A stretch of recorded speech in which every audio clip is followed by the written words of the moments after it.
अस्सलाम वालेकुम, मेरा नाम आमना उस्मान है। ये जो सुबह से स्पैट चल रहा है ट्विटर पे और सोशल मीडिया में, पूरी ये जो पूरा उज़्मा खान का ट्रेंड कर रही है, इस केस के हवाले से मैं 2-3 बातें क्लैरिफाई करना चाहती हूँ। सबसे पहले तो मैं क्लैरिफाई करना चाहती हूँ कि Usman Malik, my husband, has nothing to do with Malik Riaz Hussain. He is not a part of his immediate family. ये सबसे पहले मैं क्लियर करना चाहती हूँ। जो उनको ये सिर्फ मलिक रियाज को मलाइन करने की कोशिश कर रहे हैं। Hassan, this is a personal spat between Hassan Khan Niazi and Malik Riaz Hussain, which Hassan Khan Niazi is trying to just literally get money out of it. वो सिर्फ पैसे लेने के लिए ये सब कर रहे हैं। उन्होंने हमें अप्रोच भी किया कि वो लड़कियों को पैसे दे दें तो ये सारा मामला बंद हो जाएगा, विच वी रिफ्यूज, क्योंकि हम हक पे हैं।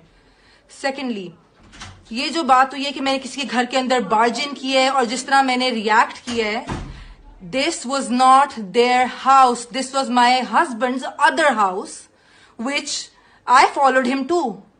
So basically ये मेरे हस्बैंड का दूसरा घर था जहां पे घुसने का मेरा हर हक है। ये उन लड़कियों का घर नहीं था। मेरी 13 साल की शादीशुदा जिंदगी को बचाने के लिए मैंने इस लड़की को रिपीटेड वार्निंग्स दी थी। This was not the first time that I approached her.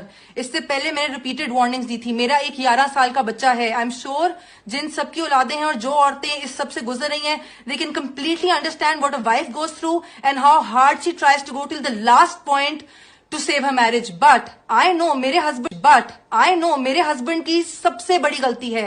I know he is the person who's to be blamed the most. उसको तो मैंने छोड़ दिया है। बात ये है कि ये जब वहां पे मैं इनको फॉलो करके पहुंची तो ये कह रही थी जी हम इत्तकाफ से उठी हैं। ये कौन सा इत्तकाफ है जिसपे 3 दिन लगातार ये मेरे हस्बैंड को रात को मिलती रही हैं? लगातार मेरे पास प्रूफ है। ये इत्तकाफ पे बैठी 10:30 बजे इत्तकाफ से उठी है, 11:30 बजे वहां पे कोकेन की लाइनें और शराब हो रही थी। आपने अगर वीडियो देखी है तो आप सबने, जो कि वायरल हो ही चुकी है, आप सबने देखा होगा कि इनके ऊपर कोई केरोसिन ऑयल नहीं गिर रहा।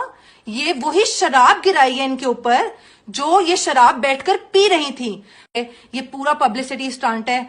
मैं सिर्फ आप लोगों को ये क्लैरिफाई करना चाहती हूँ कि उनका मलिक रियाज से कोई लेना देना नहीं है। I literally fail to understand how any one of you, how all of you people can even side with her. जिस हालत में मैंने उज़्मा खान को पकड़ा था, रिपीटेड वार्निंग के बावजूद, कोई औरत मेरी जगह होती तो इससे ज्यादा तबाही करती, इससे भी ज्यादा तबाही करती। I literally fail to understand. Everybody knows their reputation. Everybody knows what home wreckers they are. How can you even side with such women? They're home wreckers.